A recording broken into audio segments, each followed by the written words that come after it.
Welcome back to the I Jupiter podcast. I'm your host, Tom Franklin, and today we have Mr. Robert Prevo. He is from the Monstrous Facebook group, and I believe YouTube channel as well. If I am incorrect, he will be correcting me shortly. He's in the green room smiling because I probably did mess up.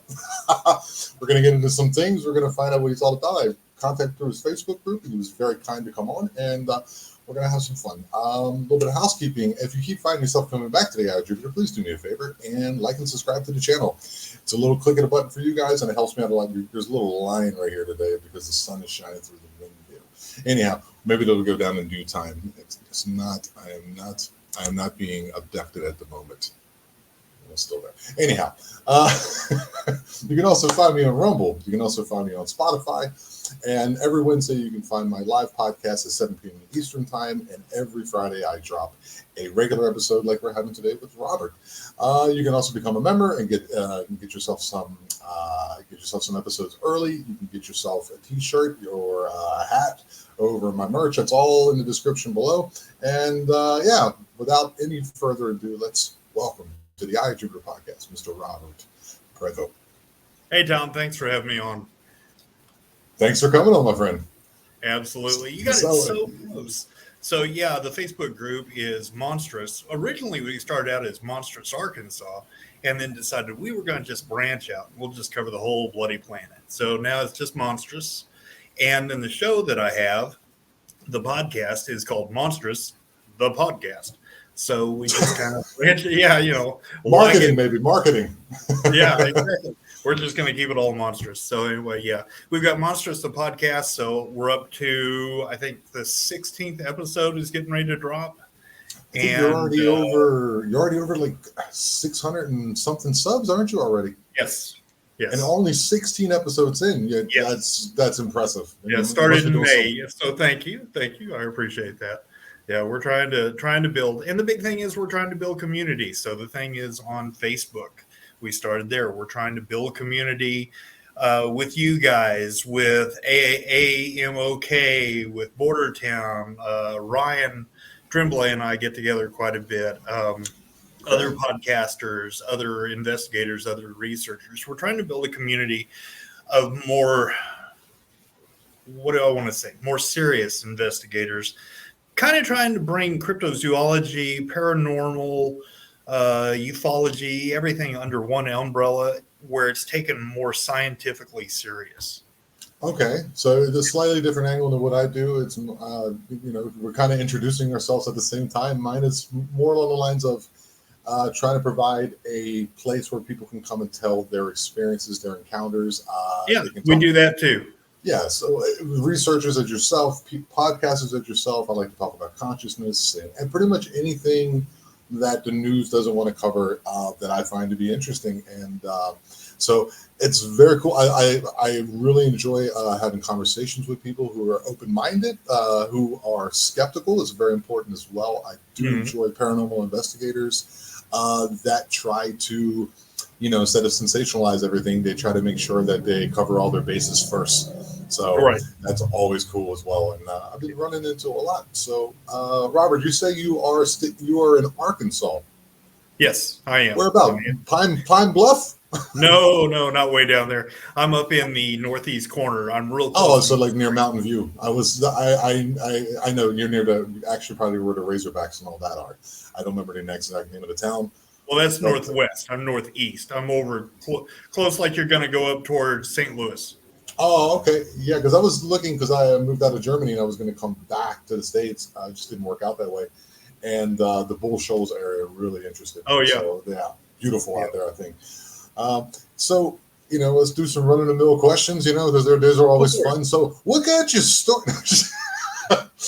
What got me started on all this weird crap? What's your interest? What got you interested in doing this? All right, so I was one of those kids who, well, I'll just admit it. I've admitted it before. I was one of those kids who was scared of the dark.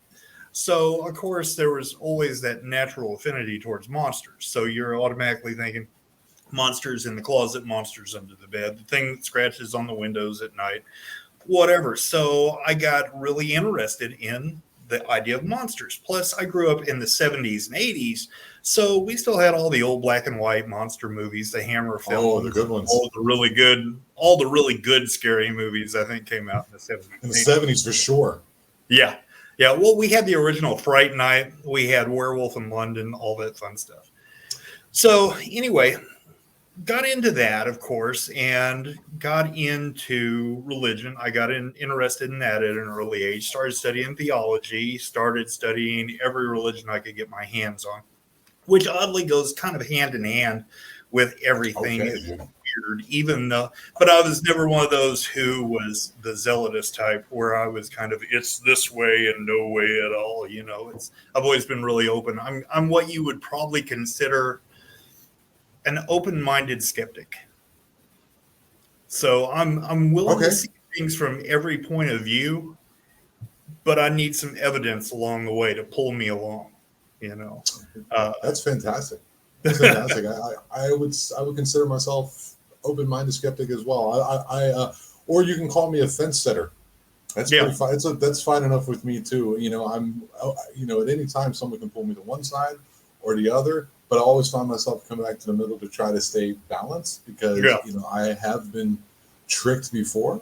Oh yeah. You know, and it always lends itself to me like putting my foot in my mouth. Yeah. So, and it's kind of it's not really a safety thing. It just seems to be the way to go for me. That's very fascinating. So have you had encounters yourself before starting this? Okay. Yes. If you, of course, whenever I was a kid, I had several encounters with ghostly entity type things. I've told the stories a couple of times before. There was once, probably the most interesting one was my encounter with a Hat Man. Oh, okay. I'm coming on Sunday on your one. I have one too. Okay, well, if you check out my channel, I've actually got my encounter up on the channel. It's not going to be under the podcast. It'll say Monstrous Encounters, and it's #1, and that's me. So, I mean, I'll tell the story. It's not a big deal. I've told it. Yeah, you're going to run into that a lot. You're only 16 episodes in, starting in May. I think you said April, May. Yes, May. May. You're going to be repeating yourself a lot, so you get kind of used to it. But it's also important too because there might be that one person, who's run into something, is afraid to tell anyone about it, and then they run across you as somebody who's a very nice personality from my initial reaction to your body language and the way you speak. I think that's very important. And that story might make them then step forward and speak to someone as well, especially if they're suffering some type of PTSD. Exactly. So I'll go ahead and I'll start the story. So we lived out at Lake Charles State Park, was about the area where we lived, and that was a rural community. And the house that we lived in was what they call a split level, where there's a basement underneath, and then the ground kind of covers half of it. And this was right on the edge of the woods. Well, I was about 16, 17 in there somewhere, and I kind of got the whole basement. We finished off the basement, so I had the whole basement basically to myself. Now, being a typical 16, 17-year-old boy, I had a girlfriend that lived about a mile down the road, and I was one of those that snuck out in the middle of the night and went down to her Jumped house. on the bike? Jumped on the bike? Nope, just ran, just hauled ass. They'll do that to us, don't they? They make us do that. Yes, they do. Yeah. This one still has me running. I'm still married. I'm married to her. Oh, that is awesome, dude. I've been married to her for 35 years. I made it 20 and then it just didn't work out anymore. But congratulations, dude. That still works, man. That's wonderful. But anyway, so I was in bed and woke up. I had this horrible nightmare of this big, shadowy being chasing me all over the place. And of course, it had the big, wide-rimmed hat and had the red eyes and everything. And this is way before we ever talked or heard about shadow people or the Hat Man. You're talking about 1986, 87, somewhere in there. So I woke up, cold sweats, freaking the hell out, scared to death. And being that I was always kind of afraid of the dark, this is kind of the opposite of what you would think that would happen. You would think I would have turned on all the lights downstairs and just curled up in a ball and, waited for morning to come. But for some reason, I had it in my head that I had to get down there and I had to warn her. I have no idea why. To this day, I don't know why. So off I go. I get on my clothes, get on my shoes, quietly sneak out the back door, which was one of those sliding doors, those big sliding glass doors. Get out, and I don't go my regular path. My regular path was usually kind of all in the shadows and everything. And about the last place I wanted to be was in the dark right then. So I made my way around the house, got up. There's this field, big field I had to cross, and there was a couple of bright lights that hung out over this field, a couple security lights. So the first one I reached, which is just off of the gravel road, I realized I needed to tie my shoe. So I thought, okay, well, I'm here under this light. I'm pretty safe. So I get down, I tie my shoe. And as I've just finished tying my shoe, this huge shadow passes over me. And I probably, said a couple of things and then hauled off, took off running across that field really fast and up the road. I passed the next security light, which was on the corner, and then got up the road. And I had this feeling that something was watching me. So I stopped and I turned around. And when I turned around, there under that security light, which was now probably easy 100 yards away from me now, behind me, was standing this tall shadow figure with the hat, not touching the ground, probably about 7 foot tall, just there floating. Exactly. I saw that and I just hauled ass and ran the rest of the way uphill to her house. That's incredible, because normally when people see Hat Man, normally under normal circumstances, it's indoors. You know what I mean? From my experience with them, or whatever it is, it was indoors. Right. It's more the exception than the norm that you would see this outside, and seeing it under the first light 100 yards away, looking back, and it's still looking at you. Right. That's an exceptional encounter. Yeah, he was definitely 7 foot tall. Me. Yeah, 7 foot tall is the way I would describe him too. That's exactly what I saw. And how would you describe the hat for people who don't know what Hat Man is? Of course, you can Google it, but I've had an encounter, and it is. Robert, what's the hat look like? It's a wide rim, shorter hat. I always said it looked a lot like the hat that the Quaker Oat Man wore. It was a short, wide rim hat. Yeah, that's really cool. That's a great description. Right. The one that I always said, do you remember the show Spy versus Spy? Yes. With the two different color, one's a white one, one's a black one, and they had those hats on? That's exactly what it looks like to me. Yeah. So it's such a strange thing. It's not like a 10-gallon hat or a top hat. It's a very specific hat. Now, doing what you do, I know you're an investigator as well. What is your theories on Hat Man? What do you think this is? There are several different paths that you can go down. You can, if you're going a little bit more biblical, then you could definitely say it was something more demonic.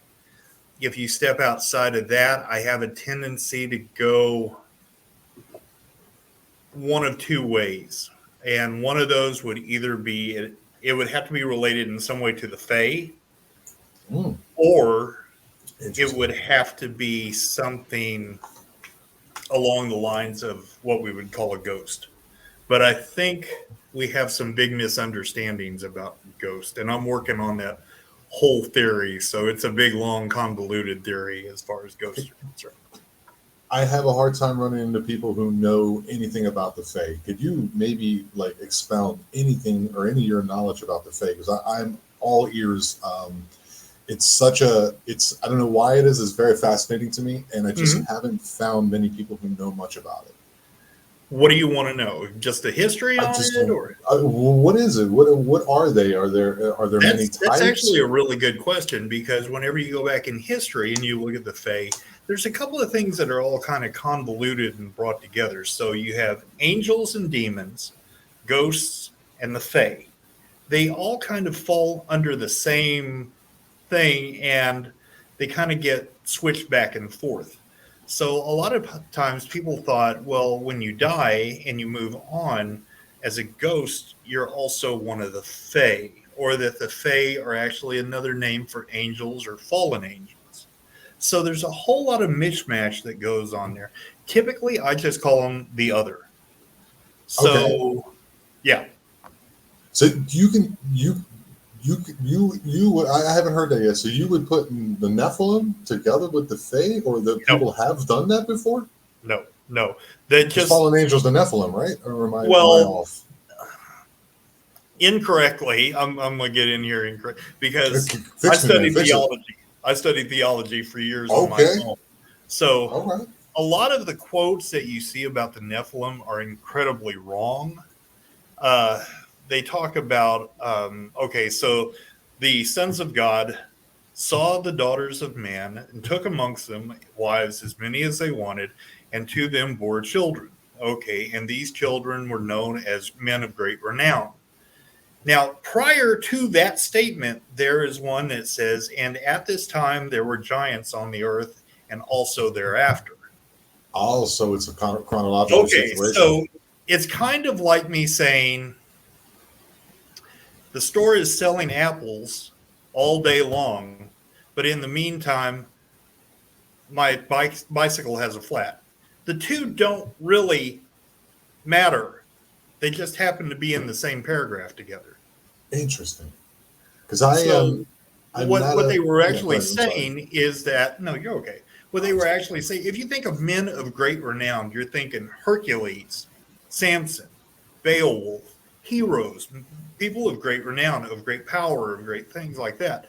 So they weren't supposed to be these negative things. And now the Nephilim, which were actually something other than the offspring of humans and angels, were giants. We just decided to squish the two all together in there.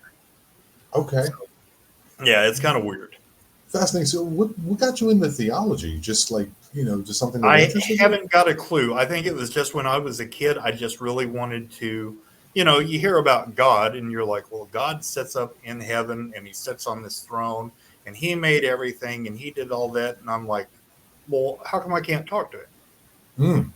So I started talking to Interesting. it. I was like, anytime I wasn't around adults or whatever, I was having conversations with God. I was like, okay, you're supposed to be my heavenly father. You're going to need to start talking to me and explaining some things. And I don't know how. I was one of those weird kids. I spent all my time out in the woods. I was never a very That's social awesome. person. That's So awesome.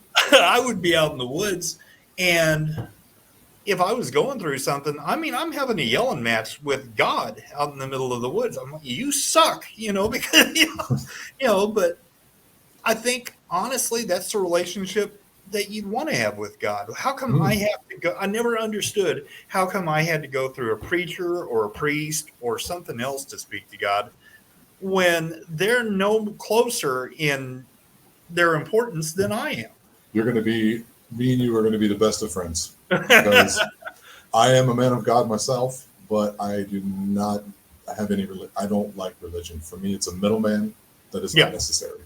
It's yeah, unnecessary. I have personal experiences that I would never push on anyone right, that I've had with something that I can't really describe, yeah, but it seemed to be of the source or whatever word you'd like to use, right, you know, whatever wording that you need. And that's just, I just love. I also find God in the forest always. right. Love the forest. My favorite place in the Absolutely, world is the forest. My girlfriend, she loves the absolutely. ocean and the moon, and I love the sun and the forest. Yep. Always meditating in the forest, walking in the forest, just being. I sit down. I just go out in the middle of the woods, move some leaves around, and just sit down and just be there. Oh it's yeah. just a wonderful place. I love it. Yep. Love it. That's Yep. so interesting. Mine's the forest and the mountains. I think it's, a lot of people don't put much credence into it, but I'm a Libra and I kind of stand by all of that. I'm always looking for balance, thinking things through. I'm the proverbial Libra. I mean, if you look it up, that's pretty much what I am, except I'm really good at making up my mind. I don't know what the hell's up with that. Well, it would make sense. If you're a skeptical person and you're looking at the scales, you would see that one's lower and or higher than the other, and therefore you Mhm. would make your choice. It That's makes true. kind of sense. That's true. That's true. And I'm Aquarius, which means I question everything. And my name is Yep. Thomas, which also means I question. Yeah. Right? So that's kind of leads credence to what I do. That's such a because I've you know what I mean. I was a staunch atheist for a very long time.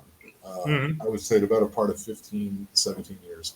And it just, I don't know, it just, through time changed on me. Yeah. It didn't grow on me. It was like I was really observing and being Right. honest with myself. And it takes a long time for someone to do that. Well, But I think that's a more honest way to come to belief than to have it shoved down your throat. And I believe it, but I'm not going to question my belief. It just is. So many people don't question what they believe. They just accept it. They get up. They know they're going to go to church on Sunday because this is what I'm supposed to do because that's what grandma and grandpa told me I have to do. yeah, And they have no relationship with God at all. and it's also very cultural. Like if saying we were one of those people and you and I were born in, I don't know, Iran, we would Yeah. be, I don't know if it's Sunni or Shia. I think it's Sunni Muslim.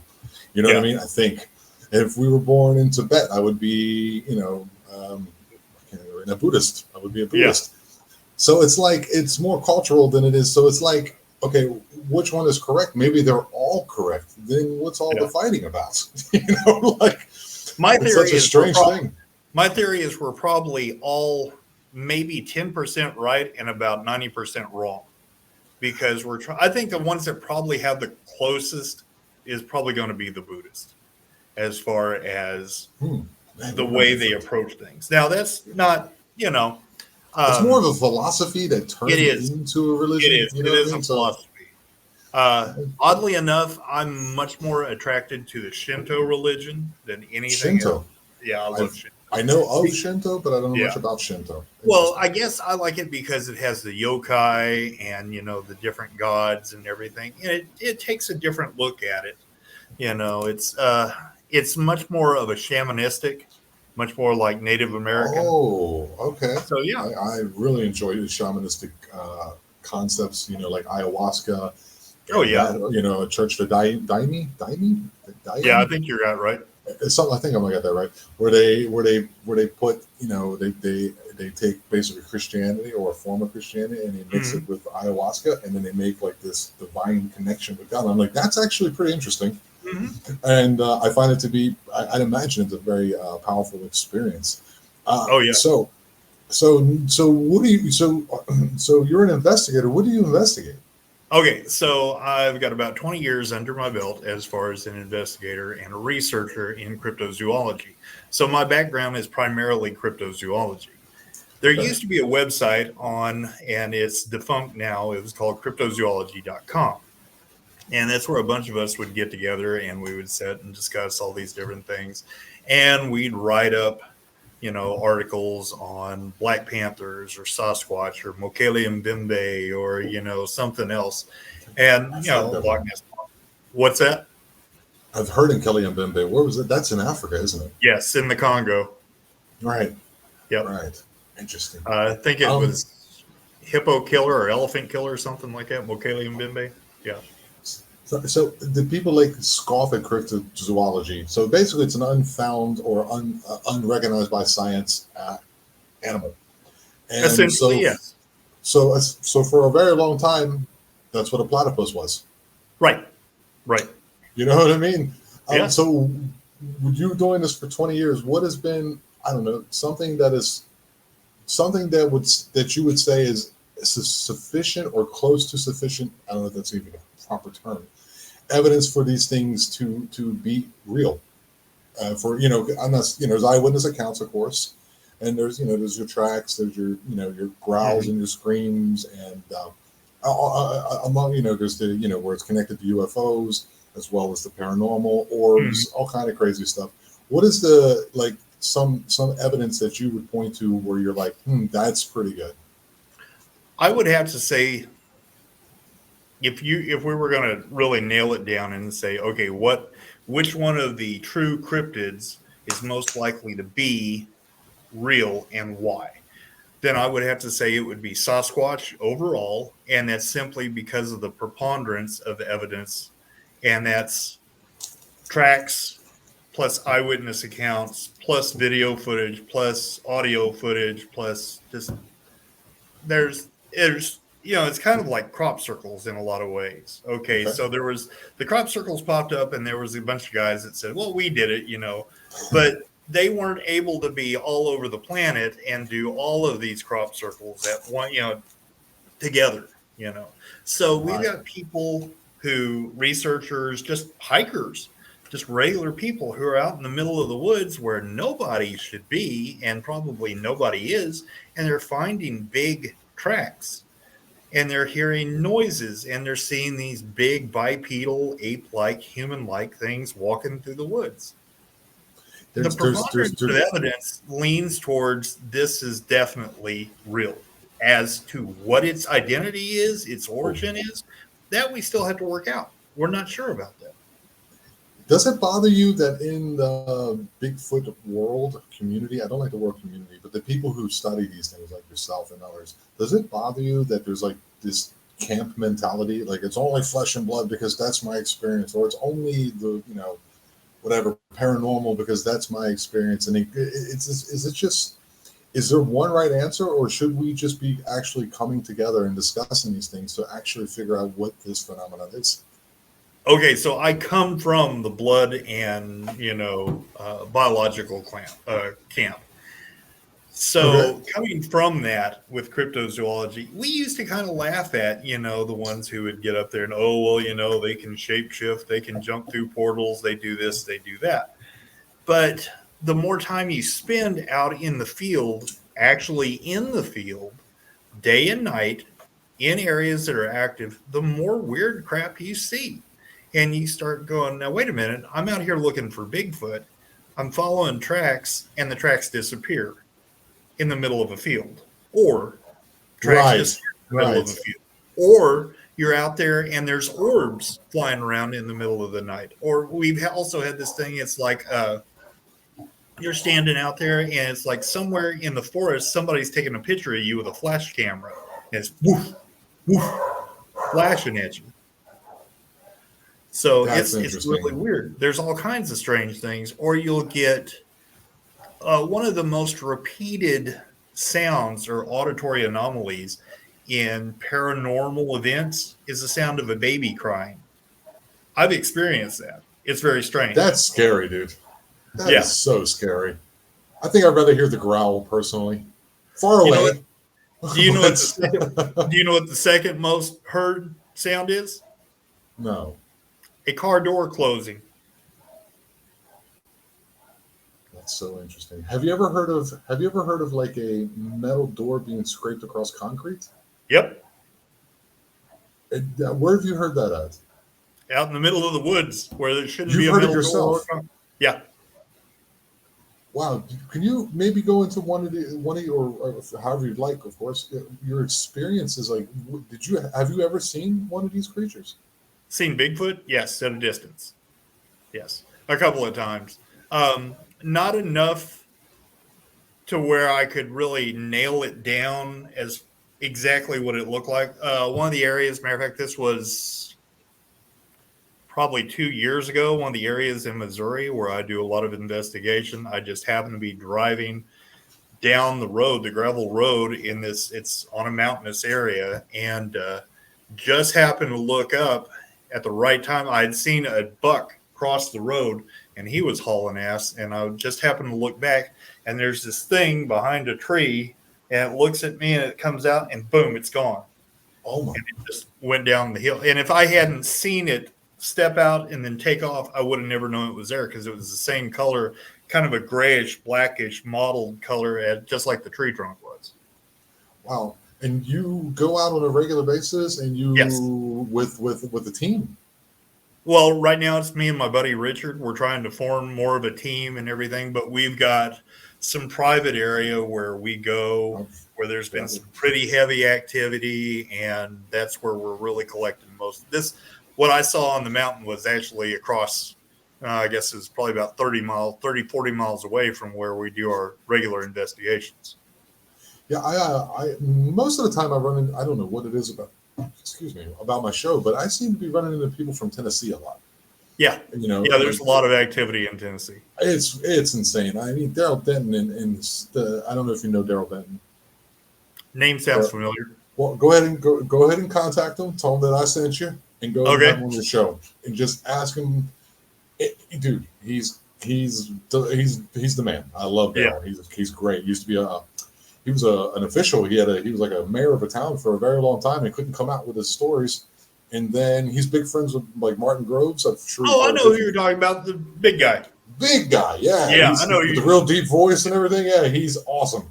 Yeah, I saw him on one of Small Town Monsters deals. Yes. I think he's been on Hellbent Holler too. Yes. I was helping him promote the show recently. He was on one of my lives. So yeah. And then you have like Harley Owens, who's like a new guy, like big fan of Scott Carpenter, and he's all over like Eastern Tennessee, like east of Knoxville. I think it's Knoxville. Yeah, Knoxville. He's out there and he's running all kinds of. He's got great pictures of Dogman, and he's running a lot of cool stuff. Like I keep running to all these people in Tennessee, but these sightings you're seeing are in Missouri. So I'm going to assume, say, like in the lower Ozarks, in the southern Ozarks, which is a very wooded, beautiful area. Trust me, I know every little town. I think one's called Shannon or something like that. Yeah, and yes, very beautiful place. And you just one day just started doing this. How did that come to pass? That like you were in the woods by yourself and you heard something and you're like, I got to find out what this is. Actually, I'd always had an interest in it. Being Gen Xer or whatever, I'm like you're I said, the beginning. We grew up 69, 70, 1969, not your birthday, like the year, 69, 1970? 70. I was born in 70. I'm born in 80, so I'm right at the end, you're at the beginning. We're right there. Oh, yeah. Okay. But, being born in that generation and everything, like I said, we had all the good monster movies, and, we had Patterson Gimlin film, and we had all the other stuff. We had, oh, Lord, what was that? In Search Of that we used to watch. Unsolved Mysteries was one of mine, dude. I loved Unsolved Mysteries. Exactly. So, I always had an interest in it, and I remember back before anybody really talked about it, I was trying to figure out, okay, so if we got Bigfoot, what the hell is it? And I had, on my own, come up with, at that time, hey, you're falling apart there. No, something make a bang outside. Mexico's a very loud place. You'll hear somebody trying to sell bread in a little while here. You never know. But on my own, I kind of came up with, at the time, well, maybe it's a gorilla. And then, of course, that started becoming a popular thing. And I was like, yeah, well, maybe not. And then I was finding very quickly that really didn't make a lot of sense. I know there's a lot of people that stick with the whole Gigantopithecus thing, but, that's kind of putting all your eggs in one basket to say that, okay, well, it's got to be this or it's got to be that.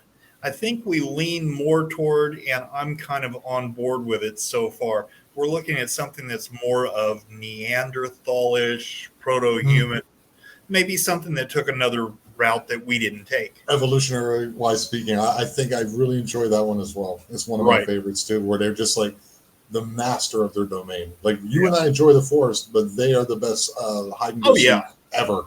Yeah. Well, when I go out in the forest, I make sure that I'm known, that I say, okay, well, I'm out here.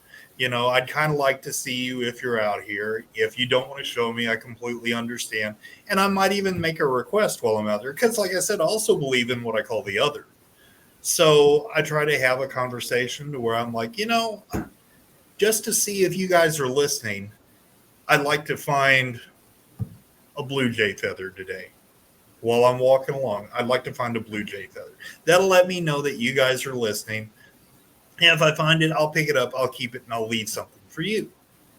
So if I walk along and I find a blue jay feather, sure enough, I'll pick it up, I'll keep it, I'll thank them, and I'll leave something for them, But it's just a matter of, I don't have to completely believe, but it's not a bad idea to test the waters every so often while you're out there. And there's nothing wrong with being respectful with things when you're out there. Absolutely not. You're going to be respectful with the forest. If more of us had that attitude, like we're in somebody else's home, maybe we'd start treating it like our home. Well, the funny thing is that it is our home. It is our home. And you know what I mean? We got nowhere to go. Right. Yeah, but it's why would you screw it up? You know, it's Makes some all you got sense. to do is go spend time in the Ozarks or in the Appalachians or go up in the Rockies or go to an ocean side and see how gorgeous this planet is. Right. That's It's all another. ours. All we got to do is wander around and keep it clean. That's a wonderful thing because what you're saying is the antithesis of what the news media is telling you, or what the scientific community actually wants you to believe, is that you're insignificant, and it's Yeah. not true. You are part of the whole. Oh, We're absolutely. all connected in one way or another, and planet that we Absolutely. all share. Right. It's just it's a beautiful place. It's a beautiful thing, and this is a beautiful time to be alive. I really believe that. I Oh, I think do too. what's happening, all that Pandora's box is open, and all of the stuff that we grew up with that we just believed because everyone believed it. It was the television, now is all being displayed right in front of us, and we're just like, nah, I don't think so. I don't Yeah. believe any of that right now. And that's a Yep. good thing. That's a I think good so thing. too. I think we're going through an awakening, and I think just like you said with Pandora's box, yeah, there's all kinds of crap that's going to hit the fan. But there was a lot of crap that was built up that it had to go somewhere. That's like I used to be involved with churches years ago. Hmm. And that was about the time that they were saying, well, memberships in churches all over the world are going down. And I'm like, you did that. That was your fault. So what you're doing is you're reaping what you sowed because you Wow. drove people out. You said this was evil. This was wrong. People couldn't do this. People couldn't do that. And then you wonder why people don't want anything to do with you. Well, no matter what they did, they were wrong. People don't like that. They want to be able to be right somewhere and find some peace. And if you're told that no matter what you do, you're going to go to hell because you can't do anything right, why? And Yeah, at this point, I don't even believe in hell anymore. I don't know that I necessarily believe in heaven anymore. I'm with you on that. Well, I think the concept of heaven is very scary. You mean I get to exist in a conscious state for all of eternity? That would Well, be hell. I mean, That's for and me is people, hell. yeah, people get hung up on the Book of Revelations, and that just pisses me off every time it happens. Yeah, that's like taking, like Billy Bob had an acid trip, and whatever he said is the truth, and we're just going to go by whatever Billy Bob said on his acid trip. That's because that's what happened to St. John the Divine, pretty much, is he had the worst acid trip you could ever hear of. If you knew the conditions that St. John the Divine was living under at that time, whenever he had the revelations, I'm sorry. Who is Saint John? I'm sure people out there are yelling at their screens right now, but I don't know who that is. he's the one who wrote the Book of Revelations. Okay, so he's one of the four, like Mark, No, Lucas, John. No, nope, okay, he's a that's different another guy. guy. Okay, Yeah, all he right. didn't. He's not I'm one of all the over ones the that wrote place. the Gospels. So Okay, you there's had the the four that Gospels, wrote and the then okay, Gospels first. Uh, okay, yeah, okay. and then he came in later. So, Okay. but Yeah. not a big deal. The book of Revelations really, honestly, didn't even make it into the Bible. The Mm, only reason that they put it in is because it was the one of Council the of books Nicaea. they could use to control the populace. The Council of Nicaea, correct? Yes. Okay, let me see if I'm right about this one. I think I got it 351 AD. Yes. Yeah. Yes. I think you're right. Yeah. Yes. I didn't know who. I thought wasn't this? I don't know. I couldn't remember the name, but wasn't this person like imprisoned by the Romans? Yes. Okay, so I know a little bit about it. All right, Yes. all right, all right. Okay, that's Chances are interesting. you know more about it than you think you do. Yeah, like I said, it was just one of those things where like Jehovah's Witnesses will knock on your door, or someone would yell at you because you don't believe the way they do, and it just Right. always just made me like like no, you know what I mean. If God exists, I'm going to find him, or Yeah. it's probably better the way I look at it. But It'll refine me, you know. yeah. But like what I was saying, I never got to my point. I just started wandering off. No worries, man. That's what we do. So anyway, in the Book of Revelations, they talk about the throne room of God. Well, God sits on this throne, and meanwhile, everybody else is around him, saying, for the rest of whatever, is staring at him and going, "Holy, holy, holy." And I'm thinking, if I'm God, that is going to piss me off in about 5 minutes. Because I'm like, you guys need to go somewhere else because you're bugging me. Yeah, So, you yeah. know, that doesn't make sense. I don't see God being that narcissistic and, needing Right. everybody just to be there. That's so human. Why put It's that human thing on God? such a human trait. And Yeah. there's people who would tell you, well, you don't have the mind of God because you are only a human. So therefore you can't, you know what I mean? They'll give you that argument from the other direction. You're like, well, if he makes me in his likeness and image, therefore he also make me at least somewhat think like him. Yes. And I do understand what narcissism is. And if it's a God who loves me, then why would that be a thing? It's such a, we're going to be good friends. Yeah. I'm with you. I'm with you, dude. And I've been doing this a little bit longer than you, not much. You're going to be a very successful podcaster. Well, thank you. Very successful. I mean, you're just my initial reaction is just like, man, this guy is so smooth with it. You're smooth with it. You're insightful. You got good timing. You're thoughtful. It's just a good vibe we got going on here. Thank you. You're going to embarrass me. Now I wanted to get back. No, I don't. You're very white. You're going to turn red soon enough. I got a tan. I live.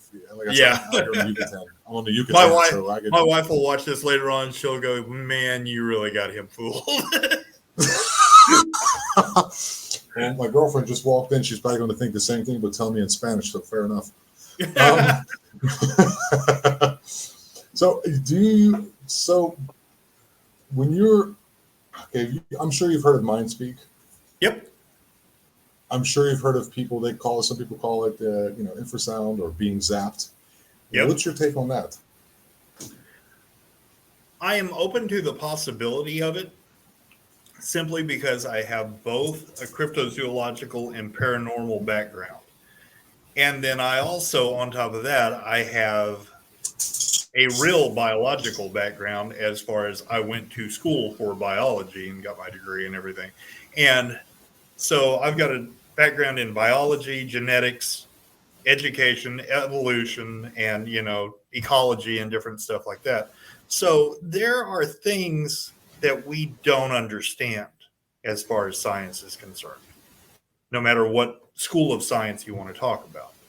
So when you get into things like mind speak and, being zapped, stuff like that, that's not beyond the realm of of reality. The truth is we don't understand reality in the first place.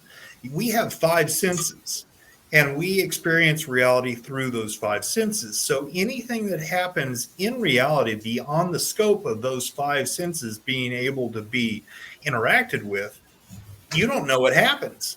You might be able to see some of the after effects or feel side effects, but you're not going to know what actually happened. So that's kind of like with ghosts.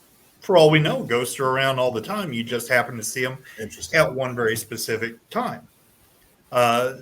Mind speak. We talk about telepathy all the time. We've been studying telepathy. Who's to say that, these big things that are going around in the forest, who we really don't know who they are in the first place, don't have the power to speak through mind? That doesn't mean they have to come from another dimension. It doesn't mean they have to come from another planet, another time, or anything. They can coexist right along with us, and they just have developed different parts of their brain than we have, Interesting. And then being zapped, I mean, who knows what that is? We don't know yet. Right. This is basically just a mirror reflection of what I do, but differently said. You're coming from a vantage point, which is, I'm not saying I'm disadvantaged, but or vice versa. No, you're not. You're coming from a vantage point of, actually having some type of schooling in these things, actually having some, deeper understanding about a lot of these things, and come from a point of view which I think needs to be, my personal opinion, heard more often. You know what I mean? It's such a cool thing to say, because when you were saying these things within our 5 senses, we know that right now around us is radio signal, Wi-Fi signal. Mm-hmm. We know that there's infrared, which is always a funny thing for me. When you're watching, I think it was Predator was the first movie, 87. Right. I'm like, well, we're seeing what this thing's supposed to see, but I'm seeing it, so it's infrared turned into the light spectrum for me to see it. So that's not really what infrared looks like. Exactly. You know what I mean? Exactly. My brain does that. Well, So cool. that's kind of like trying to explain like a Jacob's organ that cats and dogs and most other mammals have, where they can sense, not smell, not taste, but hormones and other particles. So the best we can explain it is it's kind of like they smell and taste through it. No, they don't. But I don't know how else to explain it to you. That's like seen in infrared Right. or seen in thermal. Right. We can't explain it because we don't know what it is. That's like trying to tell you about a color that you've never seen before.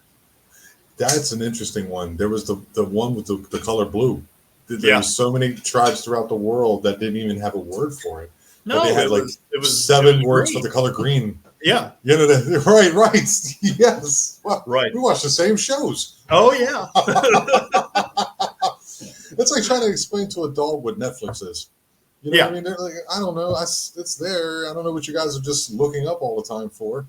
Well, imagine trying to explain to somebody who's been blind their entire life colors. Yeah. There's no way. There's no way you could try to say, okay, well, red makes you think of something hot. That's about the closest you could get. Or blue makes you think of something cold. But that's still not color. Now it's temperature. So, that would be like some other entity trying to explain to us what it experiences. And we're like, I don't know what you're talking about. Wow. So that would be like, that kind of lends itself more towards the UFO part of the things. I mean, what have you been in, like, have you had encounters with that? Or have you been interviewing people? My wife has actually had a better encounter as far as seeing UFOs than I had. I'm open to it. I mean, I've seen the lights and things like that. Have I seen a ship land? Have I seen aliens firsthand? No, I haven't. Does that mean that they don't exist? No, there's probably a good possibility that they exist. I have no problem with that. I'm not so narcissistic that I have to think that our civilization and our planet is the only one out there that has any kind of life on it. If that was the case, then I think that would give more credence to the whole Matrix theory, that we're in the Matrix or whatever, because, nothing beyond what the computer is programming right now or producing right now actually needs to be seen. Kind of like a video game. It doesn't need to be rendered. That's beyond its render capabilities. So, but what you know about it, like, I guess we're pretty much in the same area in our, not, you probably will farther advanced than I am in your knowledge of, this phenomenon. I'm starting to think more and more it's not off-world. I think if it is a nuts and bolts type situation, I think it's more here, probably in the ocean. Yeah. Or it's a manifestation, because I had a guy on from Germany that I've done a podcast with before, and he says that he thinks is a manifestation of our minds. All of it. That is highly possible too. That is highly possible. He didn't use the word ether. He used another word. He said it's something like it's a collective unconscious. Yes. Like, which we know is a real thing. So something of this nature. There's 2 words that have to do with it, and I'm just totally not. I just blanked out on both of them.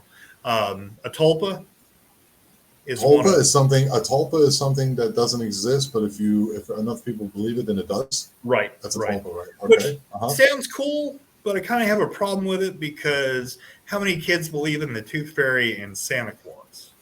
Not as much as there used to be. Well, okay.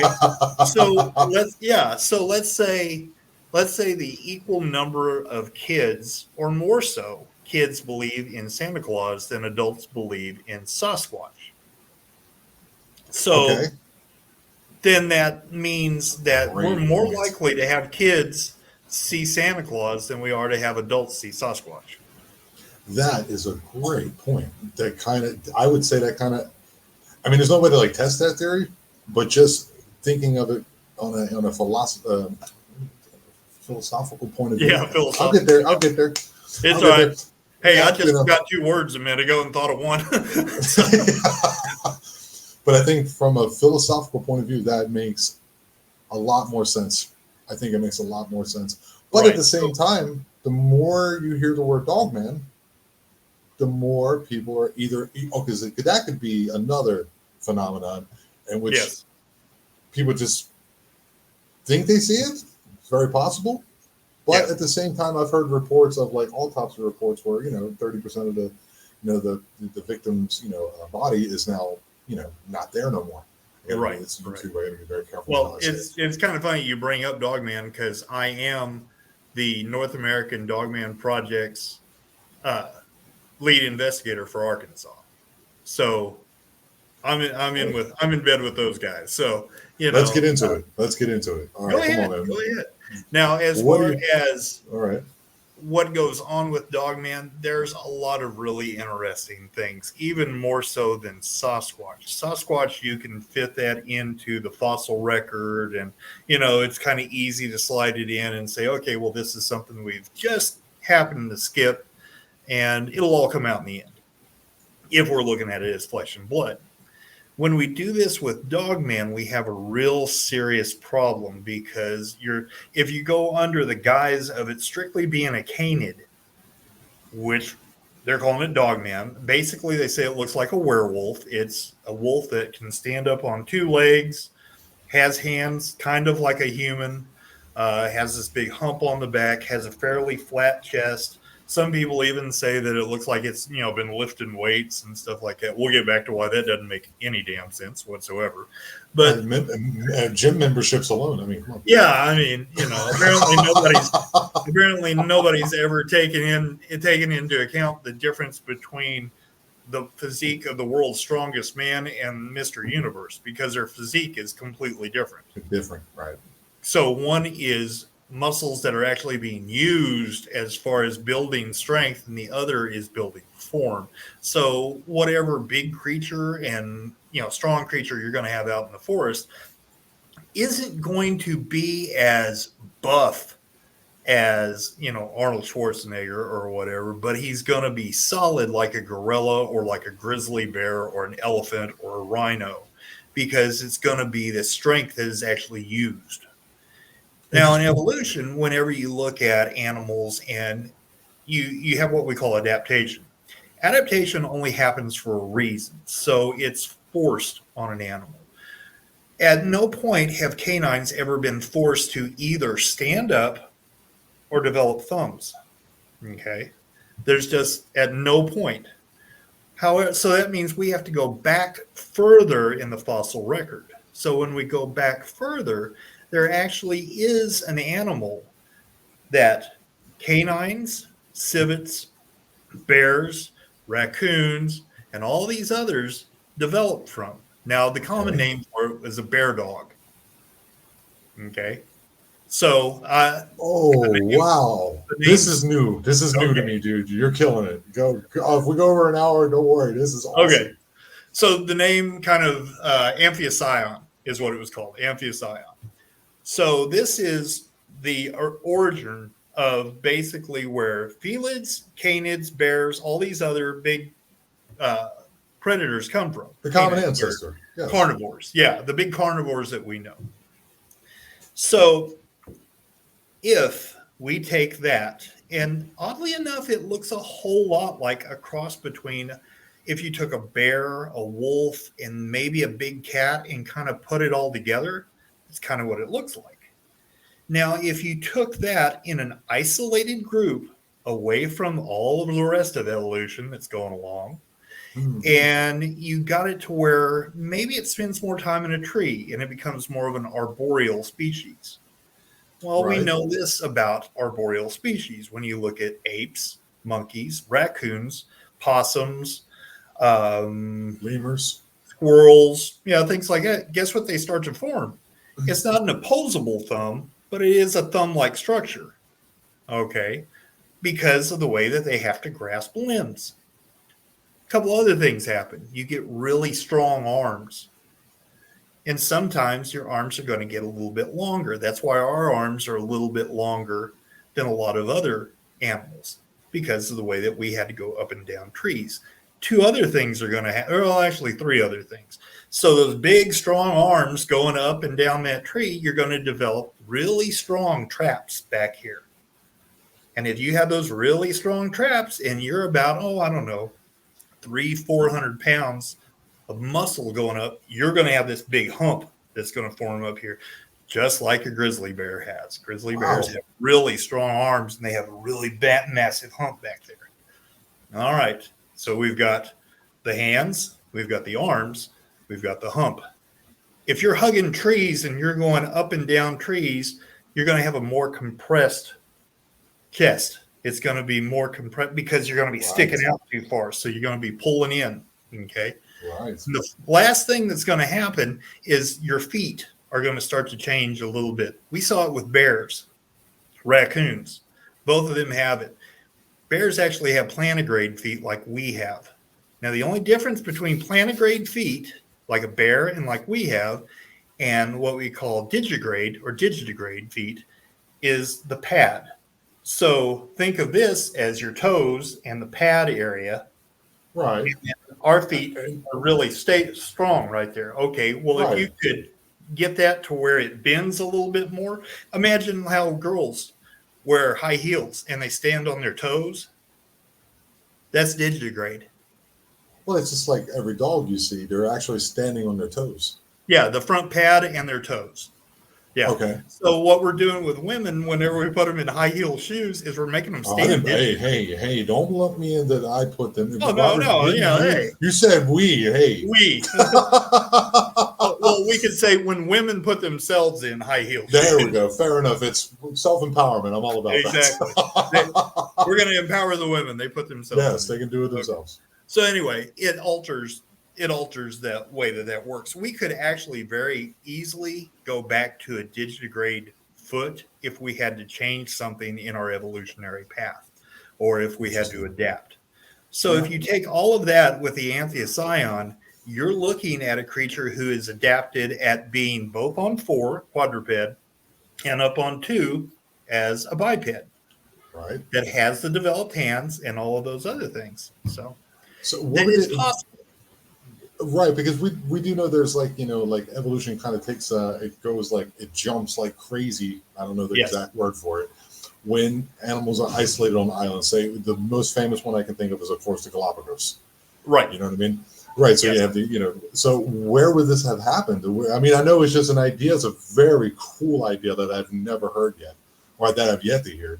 If we were to look at probably the best place for this to happen, it needs to be somewhere where the mammal will continue to be large, because the farther south you go, the smaller the species will get. So we're looking up north.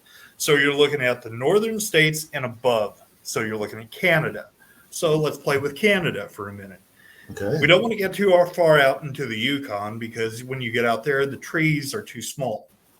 But if you come back a little bit, there just happens to be this one area that happens to be pretty popular in the discussions right now, and they call it the Nahanni Valley.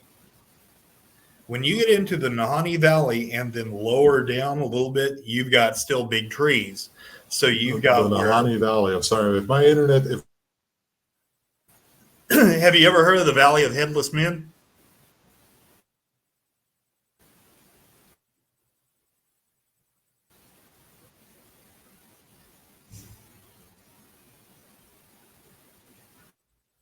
A little bit under the weather at the moment.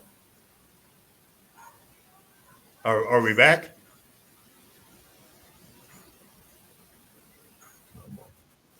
Yes, I think so. Like it's been a little rough. It's a little better the last 3 to 4 days, but it was 2 weeks, but it was really bad. So please, have you ever heard of it? It's called the Nahanni. Would you say which name of the valley was again? Right, the Nahanni Valley. They also call it the Valley of Headless Men. Nahanni Valley. Yeah. No, I've not heard of that. No. There is a guy on YouTube. Sense. There's a guy on YouTube, Hammerson Peters. If you will look up his videos, he has some really good videos on that, and he talks a lot about the Native American folklore up there in Canada and Alaska, and he has a lot of good videos on the Nahanni Valley. Just take a look at that. But anyway, it fits in because you're at the right latitude, longitude, to where you can fit this animal in, and you have the right conditions to form something like this. Right, so you have the right latitude, longitude, the right conditions, and you're also having, folklore, and the names that come out of it as well. And what makes this area so isolated?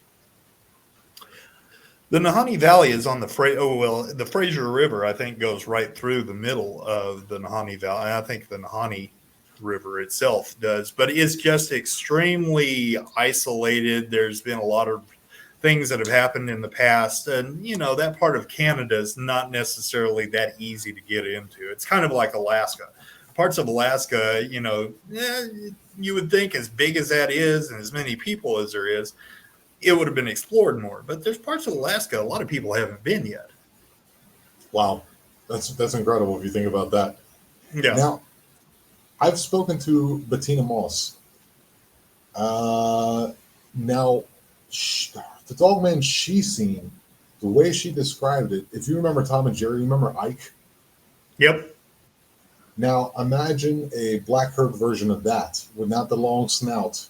I'm hearing different reports. Now, I don't know if that necessarily fits into. I think it's a wonderful concept, at least hypothesis. That's a good beginning. At least a good hypothesis of this. I think I've never heard it before, so for me, it's awesome. I love it, and I'm going to definitely be looking into the Nahanni Valley and see if I can find somebody for that, because that's a whole ball of wax I'd love to be involved in. Well, but what would you say to someone having like these?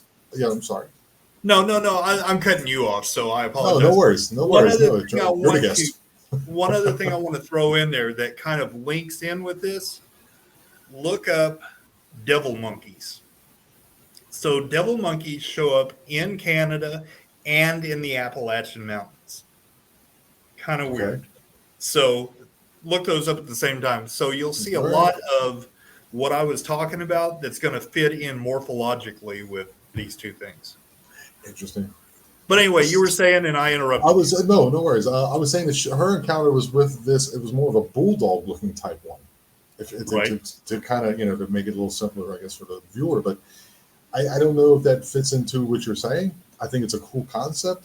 But I've been hearing I've never heard of the evolutionary version of it. That's a great one.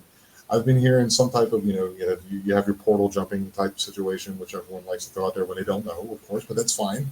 I'm open to all of it. I think we should all be open to it. Yeah. But what do you think about, say, for example, like military experimental type situation? What would you put into that? Maybe if we're running across ones that are like bulldogs. Okay. With blue eyes.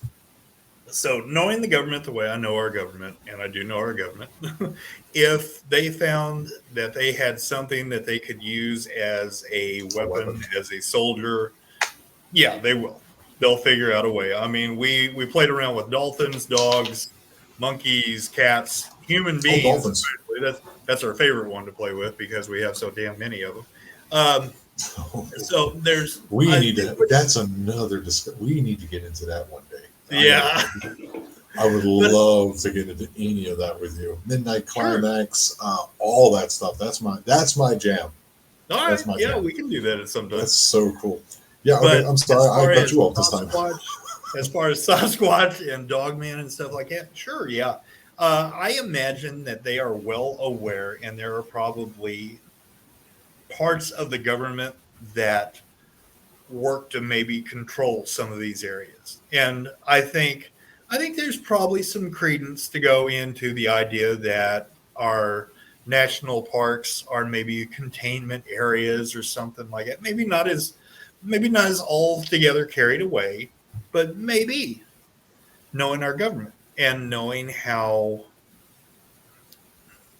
lack of a better word, underhanded they can be with some of the things that we do, and knowing the Department of the Interior has their own military forces and things like that are aside from the Department of, the DOJ and Department of Defense. So, Homeland Security does not belong to the DOJ or the DOD. Homeland Security belongs to the Department of the Interior. So, when the CIA is only supposed to actually act outside of the United States, but we also know that whatever. Right. So exactly. So could they militarize it? Yes. Is it something that the government made themselves and just set loose on the? No, they were here way before that. They were here way before that. I mean, we've got accounts that are going way back to before white man was even in North America. I mean, we Oh, probably okay, got of Dogman.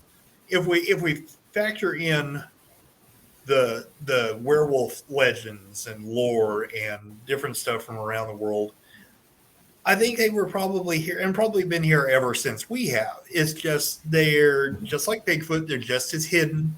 I think there's other things out there too. I think there's things that, like pale crawlers. I think a Oh lot yeah, of these things Wendigos. probably fit into what we're calling goblins, what we've called goblins and trolls and all of these other things for years and centuries, So, you're asking of the guy who believes in faith and the others. So yeah, there's a possibility that there's all kinds of things out there. We just don't know.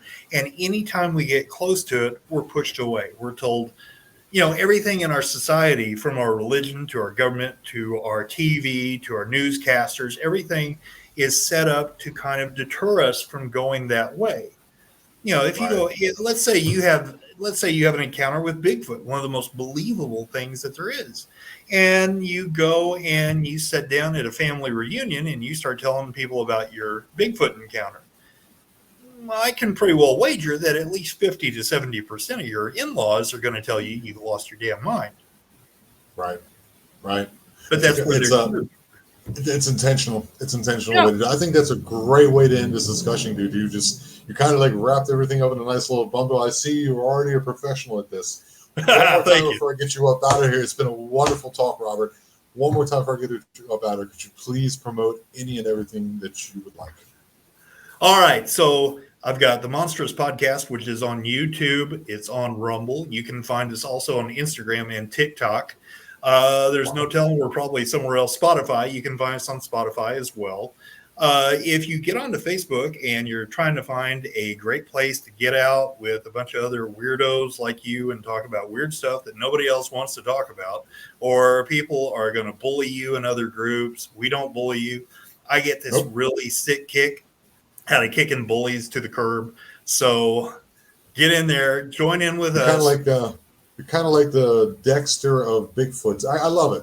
Oh yeah. other than the unlifing part, I'm just right. The bullies. Yeah, we want you in there to discuss things with us. Absolutely, you got to be a little thick-skinned because we're going to pick on it a little bit. We're going to pull it apart. We're going to ask you questions: why you think this, why you don't. But hey, you get to do the same thing with me. You get to ask me all those questions. We've got a bunch of people who are supposed to be experts, and I don't think there's any real experts, but we're all going to help you. So come join us. Come have fun.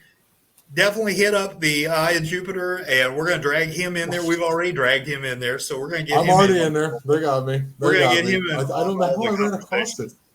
So I think your page was suggested to me. Like a Facebook suggestion. I was like, oh, that sounds cool, or something like that. We do what we can. Also, and I think you were like the moderator. I'm the creator and the admin. I am the only admin other than my wife. My wife is on there too because I got to have some kind of help because I've got more irons than I do fire. So I've got a lot going on. One other thing I've got out there, if you go to Amazon and you look up Monstrous Arkansas, a field guide to mysterious beings in the natural world. I could not think of a possibly longer name, so that's all I could come up with. It's a field guide. It's for fun. It's to help you out if you're just getting started. I am working on a program right now that's called Entomology 101, and it teaches you how to do investigations, how to do researches. Basically, it's a textbook on how to do all this fun stuff from the beginning to the end to blah, blah, blah. I'm always doing something. Hit me up. This was great, dude. Thank you once again so much for coming on. Absolutely, Tom. It was great. And I can't wait to see you on Sunday night because you're going to be hanging out with me. Yes, I'm going to have to come onto your format and see how you lead the charge. I think it's going to be a lot like this one. It's going to be fun. Oh yeah, we'll have a ball. That's what it's all about. Absolutely. And do me a favor, please stick around. I got to check the recordings. You know how it is on yes, I do. Right? Okay, just wait in the green room about 3 minutes. I got to go through my stuff, and then I'll meet you there. Okay, buddy? Not a problem. All right, man. All right.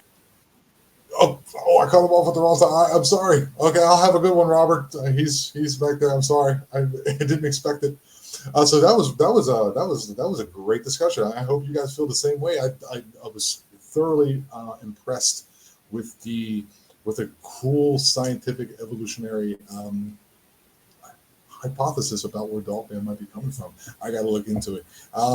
Speaking of look into the rest of my channel. I have I think this will be episode 38, 39, not quite sure. And go and like and subscribe. Please do me a favor, go into Robert's channel, like and subscribe as well. Monstrous. You can find it on Facebook, you can find it on YouTube, and you will also find all the links in the description below. And remember, guys, you are watching the Eye of Jupiter. We are the Eye, and we are aware. Love you all.